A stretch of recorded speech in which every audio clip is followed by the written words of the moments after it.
Hello, I am Melody Ann, founder of Author Nation. Welcome. Author Nation is a YouTube channel and it is a community of authors just like you. So if you'd like to become a successful nonfiction author, join us. The link is in the description.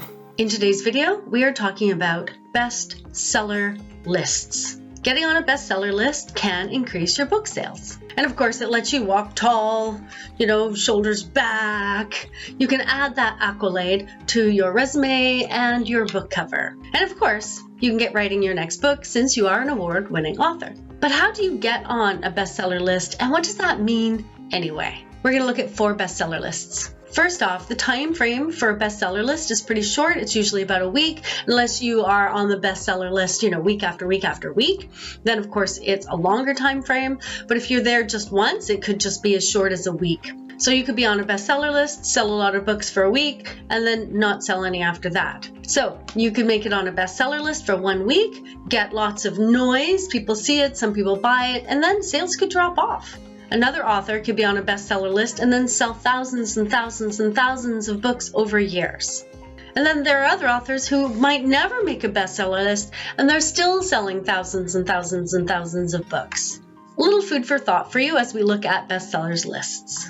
Okay, let's look at the New York Times bestseller list. It's been around since 1931. And this is a list that is created by a team at the New York Times. Now, they do look at book sales as a factor, but they also use their own secret system in the decision making. It's not an objective list, but rather it's put together by an editorial team who likely has a lot of discretion. Because the number of books sold is a factor, I guess it's possible to buy enough of your own books, to sell enough books to make the list. It's not unheard of. As I said, number of book sales is not the only thing that the New York Times looks at. It does have an editorial team that chooses what books are on the list. And if you're the author who buys enough books to get on a bestseller list, if you're discovered, there's a little special dagger for you in the publishing world. So manipulating lists is not necessarily a good way to get your name in the paper, because it may be in the paper for all the wrong reasons. Now, the New York Times does send a request out to bookstores for their sales numbers. So they are looking at sales numbers in the decision making. They do tabulate them and they do add that to kind of their secret sauce recipe. Rumor has it that you need to sell at least 10,000 books in 1 week to make the list. Although sometimes that number can be lower. The New York Times bestseller list is a bit controversial because it is an editorial determined list rather than who sells the most books list. I mean, both could be controversial, really. But with 15 million readers, no one can doubt the reach that someone who gets on the New York Times bestseller list can have. All right, next let's look at USA Today. USA Today ranks books on sales. There doesn't seem to be any secret formula here.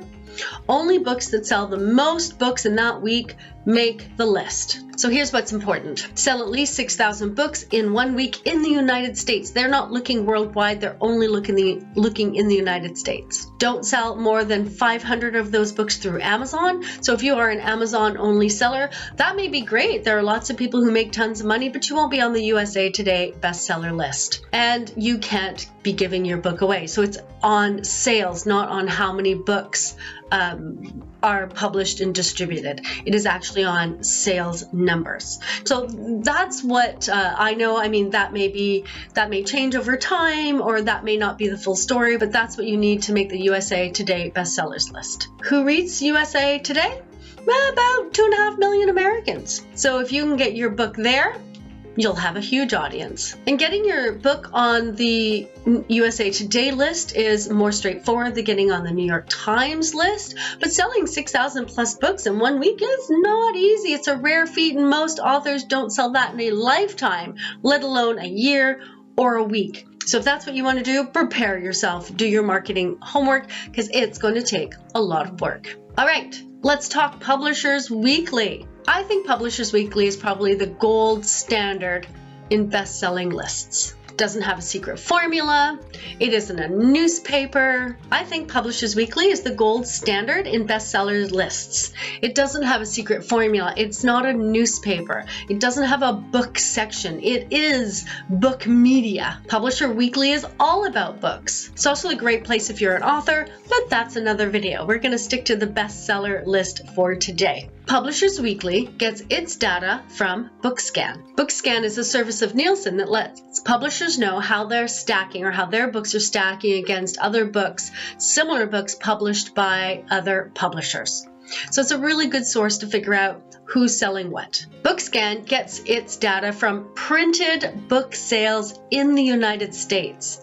So we're not talking about every single book sold. We're not talking about your audio, your ebooks, although that may change as things develop. But as I understand, so far, it's still only counting print books sold in the United States. And they don't count every single book. So there are some tiny little sellers that may not be counted in there. They're looking at like the big retailers, the big stores. They're not looking at every tiny little retailer, as far as I know. So if you want on that bestseller list, sell books, sell printed books in the United States through large retailers. That's the secret. Not much of a secret. Now, their audience is much smaller than the other two lists, but it is a powerful list. Even though they only have 68,000 readers, who's reading is really important. We have librarians, educators, book buyers, publishers. These are people who have not just I'll buy one book or two books. These are people who have purchasing power and may buy in bulk for their store, for their school, for their library. And so this is a powerful list. So if you can make it to the top of the Publishers Weekly list, good eyes will be on your book. Good eyes who buy lots of books. Getting recognized by Publishers Weekly is something any author should be proud of. Someone else who looks at the Publishers Weekly list is media. And so being on that list may get you media attention. And even if it isn't the New York Times or USA Today, it may be smaller media outlets. But think about it. If you got your book in several smaller media outlets all through North America, you still have an excellent reach. So have a media kit ready, get on Publishers Weekly, and get that exposure. All right, let's talk Amazon bestseller list. And I know you've heard of it. You know how in high school, the best kid for student council didn't always get in. It was like the popular kid who just wanted to get in. Okay, so I'm not saying the Amazon bestseller list is bad. I'm not saying that's bad, but I just want people to understand what it actually means. It is a way to find your way onto a bestseller list that isn't based on book sales throughout the United States.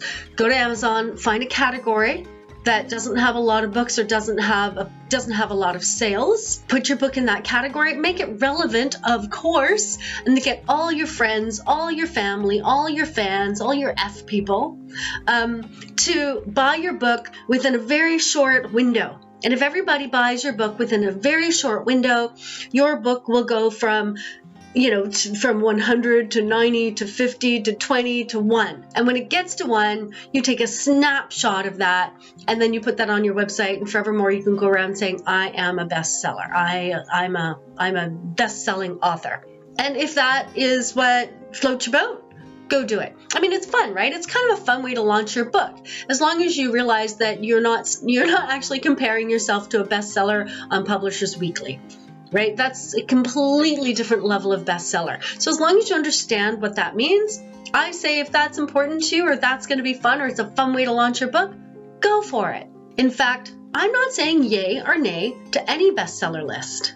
They are all far from perfect. Many excellent books never make it to any bestseller lists for whatever reason. And some books that are kind of mediocre but are marketed really well hit the bestseller lists. So if you hit the bestseller list, don't sit on your laurels, keep working. And if you don't hit a bestseller list, it doesn't mean your book isn't worthy. It just wasn't noticed. If you'd like more help promoting your book, join Author Nation. Get all the resources you need to plan, produce, publish, and promote the best book you can produce.